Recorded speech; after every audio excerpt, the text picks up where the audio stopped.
La région Centre organise la semaine des rivières. Pour quelle raison?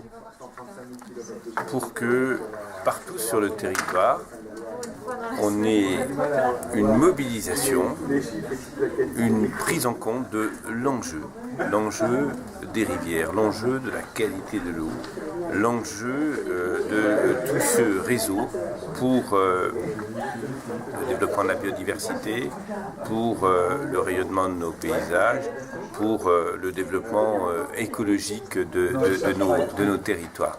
Il faut que les citoyens soient impliqués en faisant la semaine, du 2 au 9 juin, en faisant la semaine des rivières.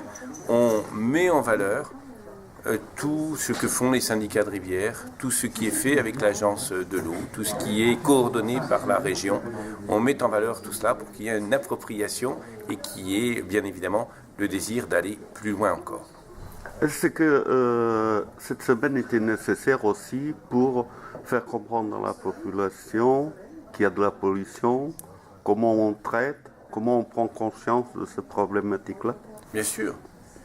Prendre conscience que là où il y a eu des choix avec la canalisation excessive, on a bétonné parfois les rivières, etc., les lits des rivières, là où on a porté ces décisions-là, les choses sont réversibles.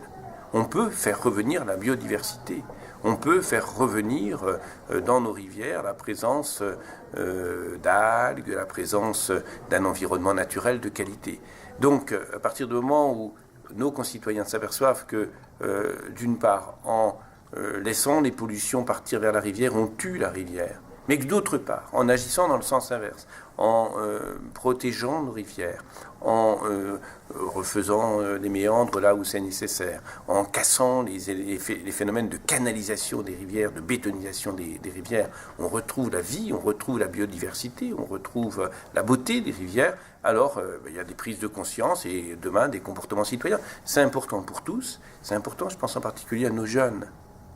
Aux jeunes qui sont école, collège, lycée, qui prennent conscience de la richesse, de ce que nous apportent ces rivières. C'est pas vrai qu'on peut les supprimer, c'est pas vrai qu'on peut les transformer en caniveaux, parce que les conséquences derrière seraient terribles. Il faut au contraire les faire vivre dans le monde d'aujourd'hui, c'est-à-dire leur place dans le territoire rural, leur place dans le territoire urbain, mais une place qui soit une place de rayonnement. C'est la circulation de l'eau, L'eau porte la vie, apporte la vie. L'eau est la condition de la vie. Mais il faut une eau de qualité et il faut que les rivières qui sont là pour faciliter la pureté de l'eau, faciliter à la fois le lien entre le territoire et l'eau, eh bien il faut que ces rivières soient respectées, soient valorisées, soient portées vers un nouvel avenir. Elles sont essentielles. Elles sont essentielles aussi en termes de paysage. La région, c'est une région, nous prenez les noms de nos départements, le Loiret, l'Indre, le Cher, l'Eure-et-Loir, le Loir-et-Cher, tous nos départements sont des départements qui ont des noms de rivières, Ça veut dire l'importance de ces rivières. Donc s'approprier cette importance, regarder l'avenir. L'avenir, c'est la qualité de nos rivières.